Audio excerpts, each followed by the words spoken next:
बहुत समय पहले की बात है। एक नगर में एक सेठ रहता था। सेठ स्वभाव से बहुत ही व्यापारिक बुद्धि का था। वह हर चीज में अपना नफा नुकसान देखता था।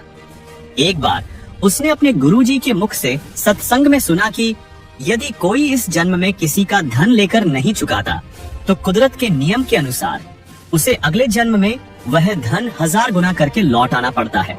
साधारण व्यक्ति यह सुनकर डर जाता, लेकिन सेठ की बुद्धि उल्टी चली।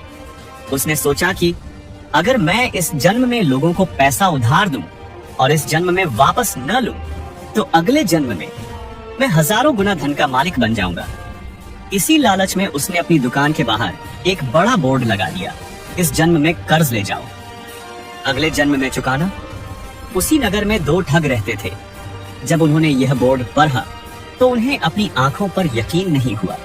उन्होंने सोचा शायद बुढ़ापे में सेठ की मति मारी गई है। अगला जन्म किसने देखा है, अभी ऐश करते हैं। वे दोनों सेठ के पास पहुंचे और भारी रकम उधार मांगी। सेठ ने बड़ी खुशी खुशी उन्हें पैसे दिए, लेकिन एक शर्त रखी।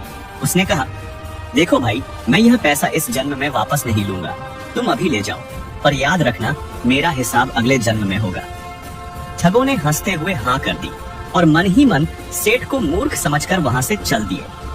पैसे लेकर ठग अपने गांव की ओर जा रहे थे।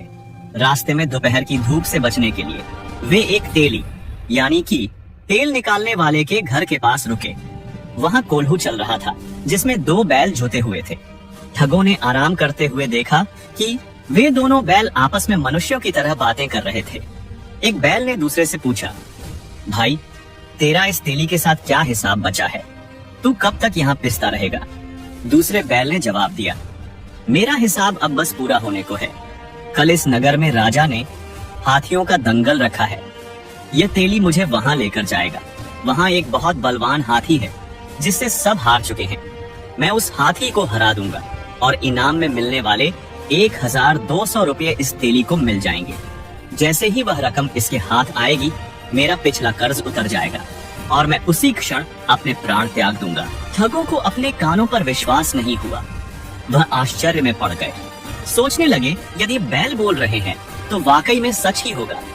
दोनों ठग अगले दिन उस दंगल में पहुंचे। उन्होंने देखा कि ठीक वैसा ही हुआ जैसा बैल ने कहा था। उस छोटे से बैल ने विशालकाय हाथी को पराजित कर दिया। राजा ने खुश होकर तेली को 1200 रुपए का इनाम दिया। जैसे ही तेली ने वे पैसे अपनी पोटली में रखे, वह बैल वहीं गिर पड़ा और उसकी मृत्यु हो गई। ठगों के पैरों तले जमीन खिसक गई। वे कांपने लगे। उन्हें समझ आ गया कि भगवान के घर का खाता बहुत पक्का है। अब तो मर गए, हमें भी बेल बनकर यह पैसे चुकाने पड़ेंगे। उन्होंने सोचा, मर गए, हमें भी गधा या बैल बनना पड़ेगा, अब क्या करें? ठग तुरंत भागते हुए सेठ के पास पहुंचे और सारा पैसा उसके पैरों में रख दिया। उन्होंने कहा, सेठ जी, अपना पैसा वापस ले लो, हमें अपना पिछला हिसाब बराबर करना है। लेकिन सेठ तो अगले जन्म के सपने देख रहा था। उसने कड़क कर कहा, हटो यहाँ से, मैंने बोर्ड पर साफ लिखा है कि मैं इस जन्म में पैसे नहीं लूंगा, मुझे अगले जन्म में ही चाहिए। सेठ जी, हमें माफ कर दो, ये पैसा रख लो और हमारा कर्ज माफ कर दो। ठगों ने बहुत मिन्नतें की, रोए गिड़गिड़ाए, पर सेठ नहीं माना। हार मानकर ठग एक पहुंचे हुए संत के पास गए और अपनी व्यथा सुनाई। संत ने मुस्कुराते हुए कहा, चिंता मत करो, सेठ का अहंकार और लालच ही उसे सबक सिखाएगा। संत ने उन्हें एक योजना बताई।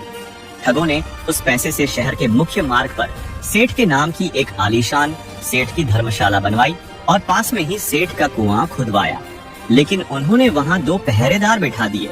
जब भी कोई प्यासा मुसाफिर कुएं से पानी पीने आता, भागो यहाँ से, सेठ जी ने मना किया है, आगे से यहाँ मत आना। लेकिन मैं तो उस पानी तो पहरेदार उसे लठ मारकर भगा देते। पहरेदार कहते, यह सेठ का कुआं और धर्मशाला है। सेठ ने सख्त मना किया है कि यहाँ न कोई पानी पिएगा और न ही कोई ठहरेगा। धीरे धीरे यह खबर पूरे इलाके में फैल गई। जो भी वहाँ से गुजरता वह सेठ को खूब गालियां देता। कैसा नीच इंसान है, नाम के लिए धर्मशाला बनवाई और प्यासों को पानी तक नहीं देता।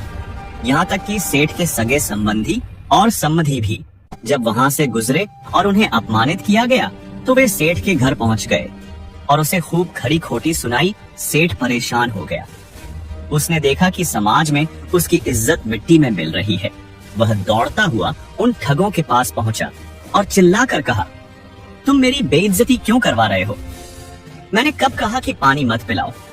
ठगों ने हाथ जोड़कर कहा, अगर आपको ये पसंद नहीं है तो अपना पैसा वापस ले लीजिए और हमें लिखित में दे दीजिए कि हमारा हिसाब बराबर हो गया है, वरना हम तो आपकी सेवा ऐसे ही जारी रखेंगे। अपनी सामाजिक प्रतिष्ठा बचाने के लिए सेठ को मजबूरन सारा पैसा वापस लेना पड़ा और ठगों का हिसाब चुकता करना पड़ा।